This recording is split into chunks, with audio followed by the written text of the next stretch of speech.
¿Qué tal? ¿Cómo están? Muy buen día.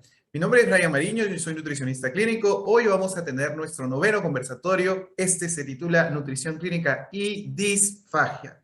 Para esto hemos invitado a Carmen Martí, de Tarragona, Cataluña. Ella es dietista y nutricionista clínica por la Universidad de Rovira y Virgili, con un máster en nutrición y metabolismo, y es profesora asociada en el grado de nutrición humana y dietética por la misma universidad. Actualmente trabaja en la unidad de nutrición del hospital que ven en pantalla y es miembro del comité de disfagia, del comité de cirugía maxilofacial y miembro de la comisión de la restauración colectiva. ¿Cómo estás, Carmen? ¿Cómo te va? Hola, buenos días, ¿qué tal? ¿Qué tal? Muy ¿Cómo bien. te va? Muy bien, muy bien. Han habido algunas preguntas que queríamos que nos apoyes en contestar. Por ejemplo, esta que ves en pantalla. ¿Cuál es el rol del nutricionista clínico en el tratamiento de la disfagia? Muy bien, pues para mí el rol del dietista clínico en el tratamiento de la disfagia es un punto clave, ¿no? Nosotros tenemos que encargarnos de disminuir todos aquellos riesgos que tiene un paciente que presenta disfagia de cualquier tipo. Tenemos que estar incluidos en los equipos de diagnóstico y de tratamiento de estos pacientes. Tenemos que encargarnos de que el paciente tenga una correcta adaptación dietética, asegurarnos de que la textura que pueda tolerar el paciente siempre tenga la viscosidad más clara posible, pues para que sea lo más agradable para él. Tenemos que asegurarnos de que este paciente no tiene una repercusión nutricional por el hecho de tener una dificultad en la deglución. Entonces, tenemos que encargarnos de hacer colaborar en el diagnóstico, incluso en el screening si fuera necesario, ¿no? Y en todo aquel seguimiento del paciente, pues para evitar aquellos riesgos que conlleva la disfagia a largo plazo. Para mí estos serían los puntos más interesantes, ¿no? Muy bien, sí, claro que sí. Y algo que hay que notar y que enfatizar es justo esa participación, no solamente en el screening, sino también, como lo mencionas, en el diagnóstico de la disfagia como tal, ¿no? Qué tan importante es ese trabajo que debemos nosotros realizar en esta condición tan especial. Existen herramientas validadas para valorar el riesgo de disfagia, ya que hablas un poquito de ello, y si existen también herramientas de diagnóstico que nos puedan facilitar a los clínicos.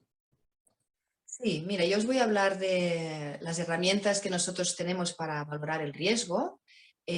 Principalmente tenemos dos que usamos, ¿no?, en el hospital. La más fácil sería hacer un cuestionario llamado IT10, que está traducido al español, y son 10 preguntas. En estas preguntas vamos a ir realizando estas preguntas al paciente para que nos indique si hay algún tipo de dificultad en la deglución, algún tipo de adaptación dietética previa que los pacientes realizan cuando empiezan a notar determinados síntomas, ¿no?, como por ejemplo la tos. Si hay alteraciones en el peso, ¿no?, si existe por regurgitación nasal. Son preguntas muy fáciles de hacer, pero tienen el inconveniente que requiere que el paciente cognitivamente esté bien para poder contestar estas preguntas, ¿no? Este sería quizá un test muy sencillo que se podría realizar incluso en la sala de espera, ¿no?, cuando el paciente se está esperando si está en consulta externa. Y es una herramienta válida para determinar si el paciente puede tener un riesgo alto de padecer disfagia. La segunda herramienta que nosotros podemos utilizar sería el método volumen-viscosidad. Este método requiere ya una intervención a pie de cama, o también se puede hacer en la consulta, y vamos dando diferentes texturas y diferentes volúmenes al paciente para determinar si en alguna de ellas existe algún síntoma, ¿no?, como podría ser la tos o una desaturación de oxígeno en sangre, que para ello utilizaríamos el pulsioxímetro. O también si existen alteraciones en la voz, ¿no?, si se produce algún cambio de voz cuando el paciente realiza la deglución. Este método es muy eficaz, es sencillo de realizar, se puede realizar pues incluso por una persona que no tenga la titulación de una logopedia, ¿no? Sino que yo misma, por ejemplo, puedo hacerlo, vosotros podéis hacerlo.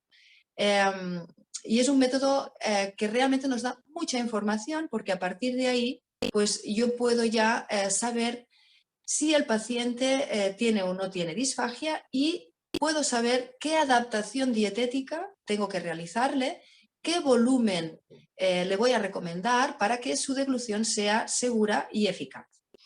Esto en cuanto a las herramientas para determinar si el paciente tiene riesgo o incluso esta que os digo ya nos da toda esta información, ¿no? En cuanto al diagnóstico, nosotros realizamos principalmente dos tipos de pruebas instrumentales. La primera sería la videoendoscopia de la deglución, que se realiza en este comité de disfagia que os digo que participo, donde estamos integrados diferentes profesionales, está el dietista, pero también está la logopeda, está la doctora de rehabilitación, está el otorrino, tenemos una enfermera clínica de práctica avanzada.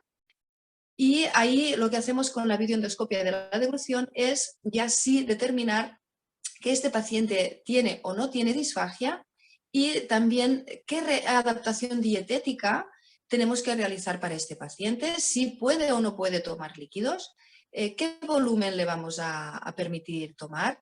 Y realmente es una herramienta muy útil y nos ayuda incluso, hemos ya diagnosticado varios divertículos de Zenker, ¿no? Porque podemos ver, por ejemplo, cómo regurgita, ¿no?, esa alimentación y la vemos en pantalla, ¿no? Es realmente una prueba muy interesante y muy enriquecedora a nivel profesional.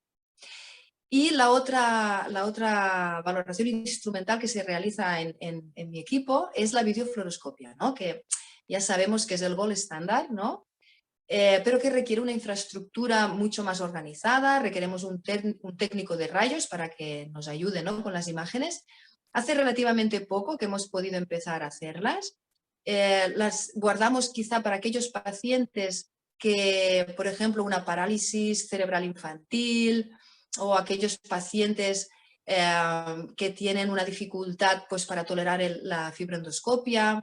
Y realmente cuando se aprende a visualizar y a interpretar las imágenes, es una prueba que nos da muchísima información, pero con la misma finalidad, intentar pues eso, que la dieta esté adaptada de forma correcta y evitar todos aquellos riesgos que pueden tener estos pacientes.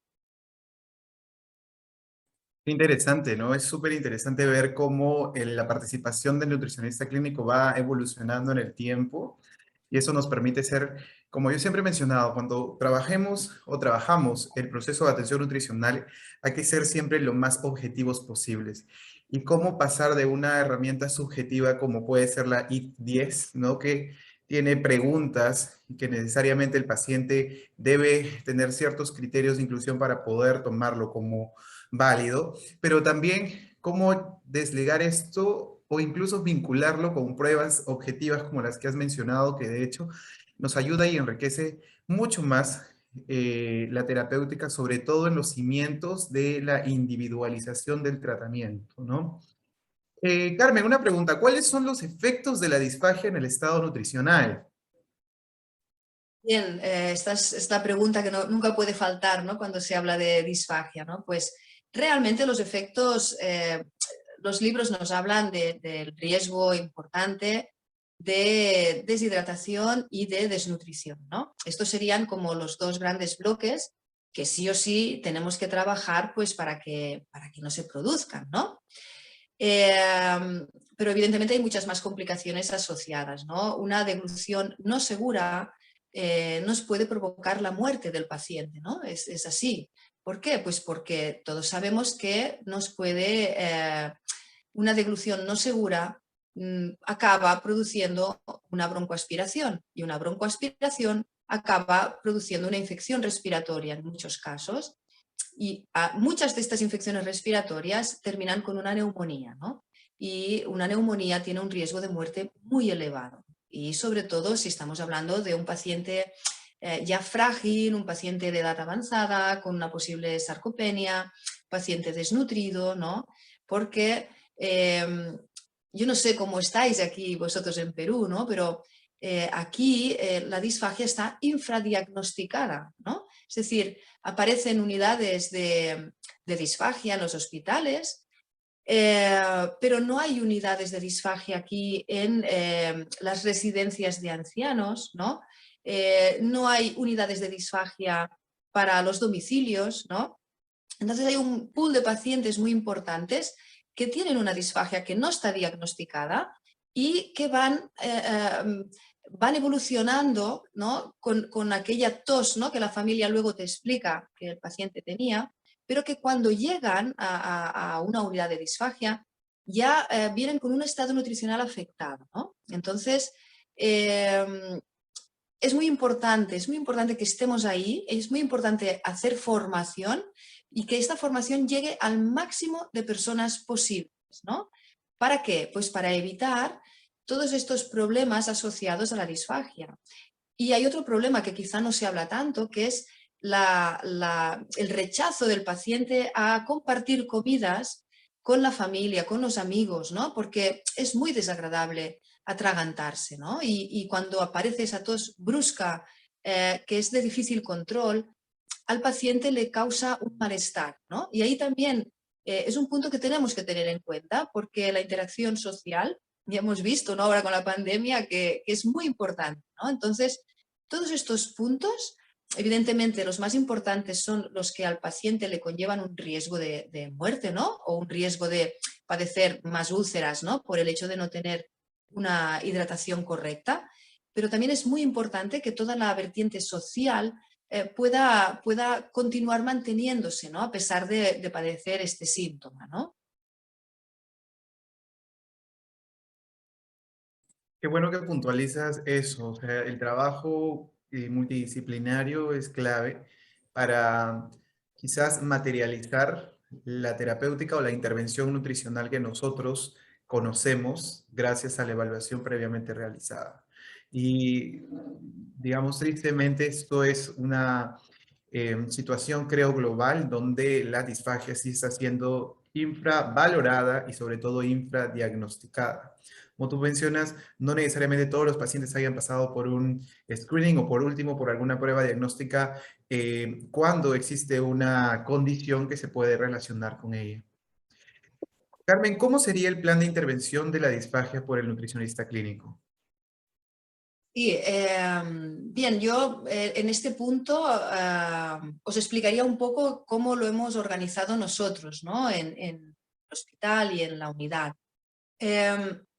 A ver, es muy importante, cogiéndote la frase, ¿no? del trabajo multidisciplinar, ¿no? Es decir, es muy importante que estemos en estos comités, ¿no? En estos grupos de trabajo donde se evalúa la deglución con diferentes profesionales, ¿no? Entonces, ¿por qué es importante que estemos ahí? Bien, pues porque esta información, cuando estamos hablando del paciente con disfagia, se mueve desde la cocina del hospital hasta el domicilio del paciente, ¿no? Entonces, ¿quién mejor que nosotros para enlazar a todos estos profesionales que entre sí quizá se parcela mucho, ¿no? La figura del logopeda, la figura del rehabilitador, la figura del otorrino, ¿no? Y entonces yo me he encontrado que nosotros, como nutricionistas, somos el anclaje, ¿no? El punto clave de unión de todos estos profesionales. ¿Por qué? Pues porque con la información que nos da cada uno de ellos, nosotros somos quien va a decir a la cocina la dieta que tiene que llevar el paciente.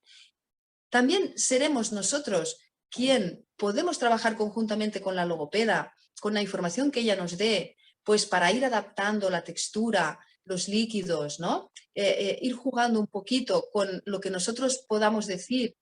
Incluso se hacen las maniobras de rehabilitación del paciente, ¿no? Con la supervisión de la logopeda.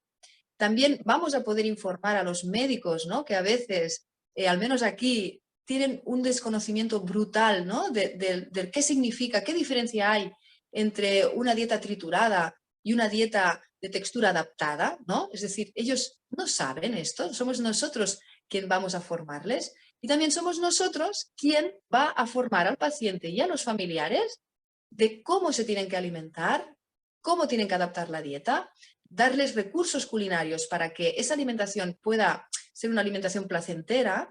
Entonces, creo que somos una pieza clave, de verdad os lo digo, ¿no? Porque podemos hacer este rol de unión, ¿no? Entre diferentes profesionales. Y la verdad es que es un trabajo muy bonito y muy enriquecedor por todas las partes, ¿no? De la misma manera que yo cuando veo una fibroendoscopia de la deglución aprendo, el otorrino cuando yo explico la dieta al paciente in situ en el mismo momento del diagnóstico también aprende. Y entonces cuando se produce esa cosa tan bonita, ¿no? De que todos los profesionales vamos a la una y damos una información unificada y el paciente no encuentra distorsión entre una información y otra, ¿no? Entonces, creo que fijaros qué montón de cosas podemos hacer y qué importantes son, ¿no? Interesante que menciones esto de lo que nosotros conocemos como la comunicación efectiva entre todos los profesionales de la salud, porque a veces, claro, uno como nutricionista clínico puede tener un conocimiento, pero no es un conocimiento completo. Siempre necesitamos engranar o hacer articulación, hacer sinergia con los demás profesionales en pro de poder intervenir de la manera más, digamos, con mayor calidad. Y justo era este punto que quería preguntarte, ¿cuáles serían tus recomendaciones prácticas, ¿sí? Para el colectivo nutricionista clínico, para así poder llegar a un tratamiento de calidad en la disfagia? Pues un poquito lo que ha ido surgiendo durante la entrevista, ¿no? Es decir, tenemos que aprender a trabajar de forma multidisciplinar, es decir, para mí, yo ahora ya no puedo pensar en no trabajar con todos estos profesionales que os he dicho. Tener la humildad también, ¿no? De saber hasta dónde uno puede llegar, ¿no? Es decir, toda aquella información que yo no conozco porque por mi formación pues no conozco, también tener las ganas de querer aprenderla, ¿no? Y de formarte con diferentes profesionales y tener también la visión de la otra persona, ¿no? Del otro compañero que quizá tampoco se ha formado con lo que es una dieta o una adaptación dietética, ¿no? Entonces, creo que este punto es muy importante. El otro punto es que es una formación viva, continuamente nosotros necesitamos formarnos, ¿no? Necesitamos aprender y necesitamos estar abiertos a posibles novedades o posibles herramientas que nos puedan facilitar a nosotros el trabajo del día a día y también facilitar que el paciente pueda adaptarse mejor pues, a aquellas recomendaciones que nosotros consideramos que son importantes. Escuchar mucho al paciente también es muy importante, ¿no? Porque este viernes, ¿no? Venía un señor con una disfagia ya de larga evolución y realmente me di cuenta que el paciente me lo estaba explicando con un detalle increíble, es decir, es que me estaba describiendo la última valoración que le hicimos con la fibroendoscopia, el señor explicándome qué le quedaba el residuo, ¿no? Es decir, es que lo explicaba muy bien, ¿no? Entonces, el hecho de escuchar a los pacientes también nos da muchísima información, porque ellos son los que realmente saben qué les sucede de verdad, ¿no? Entonces, de verdad os digo que creo que tenemos una profesión muy bonita, que podemos hacer mucho pues, para que estos pacientes tengan mejor calidad de vida, que no es poco. Y la verdad es que os animo muchísimo pues, a indagar y a formaros y a luchar por nuestra profesión, porque realmente el día a día, cuando la profesión te gusta, resulta muy placentero. Claramente son recomendaciones pilares para este tratamiento y esta intervención. Y algo que tú justo mencionas también que me gusta ser bastante enfático es que mucho puede haber, digamos, mucho conocimiento podemos encontrar en libros, en referencias, en artículos, pero al final nuestro mejor maestro siempre va a ser el paciente, porque es el cual está quizá quejando la condición o la situación, y de él es que debemos aprender todas estas, no sé, este sinnúmero de variables para luego analizarlas y observar cómo poder darle tratamiento o solución a los problemas nutricionales que este sujeto aqueje. De verdad que es bastante sorprendente, ¿sí? Todo lo que podemos hablar de disfagia. Sí, y realmente yo me encuentro bastante complacido con con este conversatorio porque creo yo que hemos podido brindar un poco más de información de lo regular que normalmente hace el nutricionista clínico. Muy bien, Carmen, muchísimas gracias. Hemos llegado al final de este conversatorio. Un abrazo hasta Cataluña. Nos vemos. Muchas gracias a vosotros y un abrazo para Perú. Venga, hasta pronto. Hasta pronto, nos vemos.